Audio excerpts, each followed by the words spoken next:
So hey everyone, welcome to my YouTube channel. I am Abhishek Gaurav from IIT BHU. तो इस series में हम बंगाल में कैसे ब्रिटिशर्स ने विजय प्राप्त करी वो हम देख रहे हैं।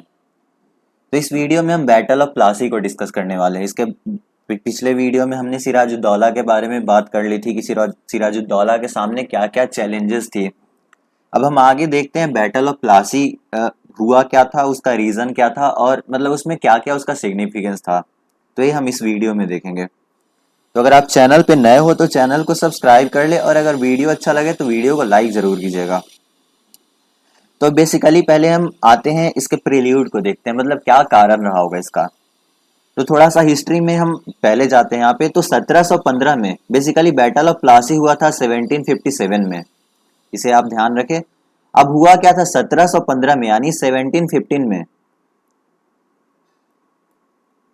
फारुखसियार के द्वारा एक फरमान जारी किया गया था जिसमें ब्रिटिशर्स को कुछ प्रिविलेजेस दी गई थी। अब वो प्रिविलेज क्या क्या था तो उसमें थोड़ा सा हम देखते हैं। फर्स्ट प्रिविलेज था उनका कि वो मात्र ₹3000 यानी 3000 रुपया मात्र पे करके बाकी सारे ड्यूटीज से उन्हें एग्जेम्प्ट कर दिया गया था कि आप मतलब मात्र एनुअली 3000 रुपया हमें पे करो। मुगल गवर्नर मतलब सॉरी मुगल कोर्ट को उन्हें पे करना है, मुगल एम्पेयर को। और बाकी किसी भी तरह का ड्यूटीज उनसे चार्ज नहीं किया जाता था, जो भी ट्रेड कर रहे हैं वो करे, मतलब ऐसा था। सेकेंड एक था उसमें कि ये दस्तक इशू करने का इन्हें राइट दे दिया गया था, परमिशन दे दिया गया था कि आप दस्तक भी इशू कर सकते हो। अब ये दस्तक क्या चीज होती है? दस्तक बेसिकली एक डॉक्यूमेंटेशन होता है, एक पास आप समझ सकते हो, एक पास है। तो अगर आप उस पास का इस्तेमाल करते हो तो आपको कहीं भी आपसे टैक्स नहीं वसूल किया जाएगा। बेसिकली ₹3000 ये दे ही रहे एनुअली, तो बाकी तो इन्हें कहीं भी टैक्स नहीं देना है। तो ये पास अगर आप कहीं दिखाते हो तो आपसे कहीं भी टैक्स नहीं वसूल किया जाएगा। तो होता क्या है कि इन्हें दस्तक इशू करने की परमिशन मिल गई थी ईस्ट इंडिया कंपनी को इस फारुखसियार फरमान में। अब होता क्या है कि ये इस दस्तक का इन्हें जो प्रिविलेजेस मिला था उसका बहुत ज्यादा मिसयूज कर रहे थे। क्या करते थे कि जैसे दस्तक कंपनी के ट्रेड के लिए तो यूज किया ही करते थे, साथ ही अपने पर्सनल यूज के लिए भी दस्तक का मिस यूज किया करते थे। मतलब पर्सनल भी अगर कहीं ट्रेड करना हो तो उसमें दस्तक का यूज किया करते थे, मिस यूज करते थे दस्तक का बहुत ज्यादा। तो इससे सिराजुद्दौला जो थे, अब यहाँ पे होता क्या है कि बंगाल की जो गवर्नमेंट होती है यहाँ पे यानी सिराजुद्दौला जो होते हैं, तो बंगाल के गवर्नमेंट को बहुत फाइनेंशियली मतलब बहुत ज्यादा लॉस होता है क्योंकि ये बेसिकली टैक्स पे नहीं कर रहे थे, तो इसलिए फाइनेंशियली बहुत ज्यादा लॉस होता है। तो अब सिराजुद्दौला चाहते क्या है कि हम इसमें थोड़ा सा पॉलिसी में चेंज करें ताकि ये टैक्स हमें कुछ ये थोड़ा हमें टैक्स मिले।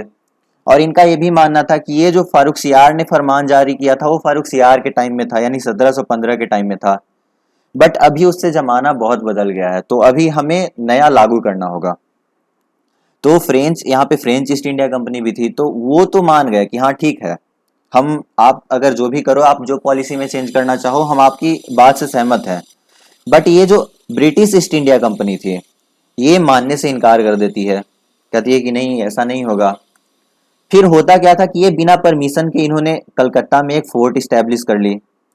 तो इसलिए अब नवाब को लगा, मैंने आपको बताया सिराजुद्दौला जो थे बेसिकली 23 साल के ही थे और तभी उन्हें नवाब बना दिया गया था। उन्हें इतना एक्सपीरियंस था नहीं कि कैसे डील करना है, बेसिकली उन्हें पॉलिटिक्स के बारे में ज़्यादा आइडिया था नहीं।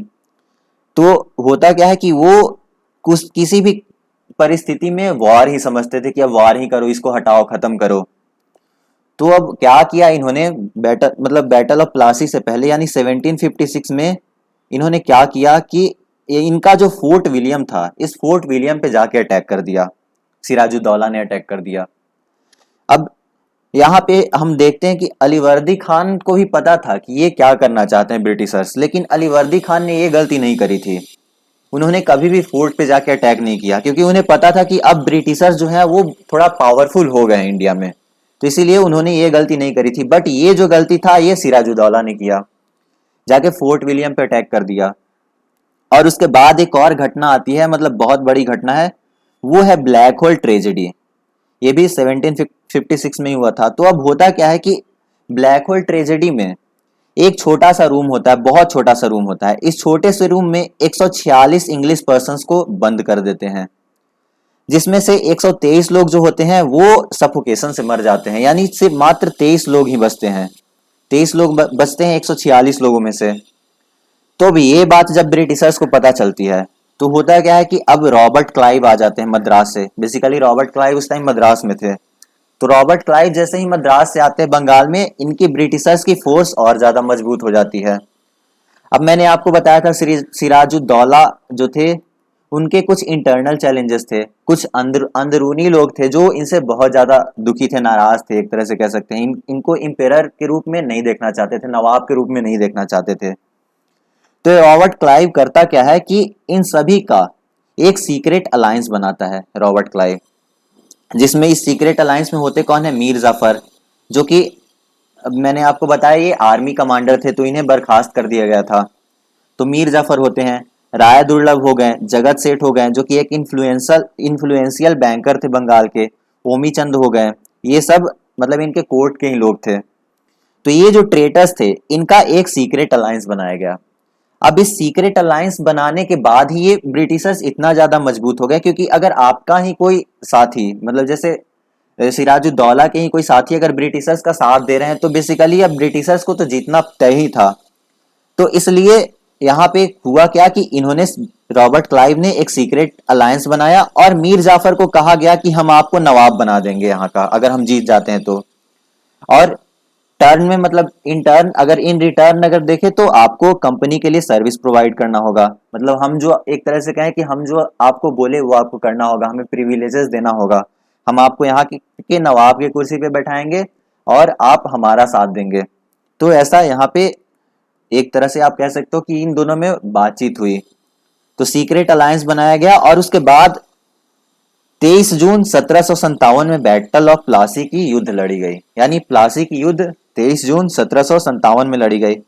बट इसमें हम देख रहे हैं बैटल ऑफ प्लासी की युद्ध तो लड़ी गई थी, लेकिन इंग्लिश यानी जो ब्रिटिशर्स थे उनकी विक्ट्री तो तय ही थी, क्योंकि ये जो सीक्रेट अलायंस बनाया था इस सीक्रेट अलायंस के कारण इनकी विक्ट्री तय थी। प्लस इनका फोर्सेस भी बहुत ज्यादा स्ट्रांग हो गया था ब्रिटिशर्स की उस टाइम तक। तो इसलिए बैटल जो था वो बिना लड़े ही इसका रिजल्ट डिसाइड कर लिया गया था। एक तरह से आप कह सकते हो कि इसमें जीत तो ब्रिटिशर्स की होने वाली है। तो बैटल लड़ी गई और इसमें हुआ क्या कि सिराजुद्दौला की एक बहुत बड़ी फोर्स, लगभग 50,000 आर्मी थी सिराजुद्दौला की, इसे ब्रिटिशर्स ने हरा दिया। बेसिकली होता क्या है कि इसमें सिराजुद्दौला की फोर्स की एक बहुत बड़ी पार्ट तो भाग ही नहीं लेती है, जो मीर जफर के अंदर में थी वो तो भाग ही नहीं लेती है। तो बहुत बड़ी फोर्स मतलब ये जो ट्रेटर्स लोग थे इनके साथ वाली जो भी फोर्सेस थी वो भाग ही नहीं लेती है, इसलिए सिराजुद्दौला यहाँ हार जाते हैं और यहाँ से भाग जाते हैं, किसी तरह बच के निकलते हैं। बट इन्हें मीर जफर के एक बेटा होते हैं, मीरान नाम होता है उनका, मीरान इन्हें कैप्चर कर लेते हैं और कैप्चर करके इनकी हत्या कर देते हैं। तो 1757 में ही सिराजुद्दौला की मौत भी हो जाती है। तो आप देख सकते हो सिराजुद्दौला बेसिकली अब यहाँ पे गलती क्या हुई, या तो अलीवर्दी खान अगर कुछ और साल जीवित रह जाते हैं तो सिराजुद्दौला तब तक मेच्योर हो जाते, एटलीस्ट मेच्योर हो जाते तो उन्हें समझ हो जाती, पॉलिटिक्स की समझ हो जाती, तो यहाँ पे वो थोड़ा अच्छे से काम कर सकते थे। या फिर अलीवर्दी खान अगर जीवित होते तो वही कुछ वैसा करते, क्योंकि उन्हें भी आइडिया लग चुका था कि ये कर्नाटक में बहुत ज्यादा मतलब उथल पुथल मचा के आए हैं तो यहाँ बंगाल में भी जरूर करेंगे। तो इसलिए एक तो यहाँ पे इनसे गलती हो गई सिराजुद्दौला से कि इन्होंने डायरेक्टली पंगा ले लिया इस ब्रिटिशर से, इंग्लिश से, और इस तरह से इंग्लिश की जीत हुई। अब इस बैटल का सिग्निफिकेंस क्या हुआ? बेसिकली यहाँ पे बैटल जीतने के बाद मीर जफर को बंगाल का नवाब बना दिया जाता है, यानी बंगाल के नवाब बन जाते हैं मीर जफर। और मीर जाफर बदले में बहुत सारा पैसा देते हैं ब्रिटिशर्स को, अंग्रेजों को बहुत सारा पैसा देते हैं। साथ ही साथ 24 परगनाज नाम की एक जगह है मतलब बंगाल में ही, तो उसकी जमींदारी भी सौंप देते हैं ब्रिटिशर्स को मीर जाफर जो होते हैं। अब इसका पॉलिटिकल सिग्निफिकेंस की अगर बात करें तो पॉलिटिकली अगर देखें तो इसमें होता क्या है कि ये जो बैटल थी इस बैटल के द्वारा ही अंग्रेजों ने ब्रिटिश एम्पायर की नींव रखी, एक तरह से आप कह सकते हो। बंगाल में इंग्लिश की मतलब मिलिट्री सुप्रीमेसी स्टैब्लिश हुई और इसके मेन राइवल्स जो कि फ्रेंच ईस्ट इंडिया कंपनी थी उसे भी यहाँ से हटा दिया गया, उनसे भी छुटकारा मिल गया ब्रिटिशर्स को, क्योंकि सिराजुद्दौला ने फ्रेंच आर्मी से भी मदद मांगी थी।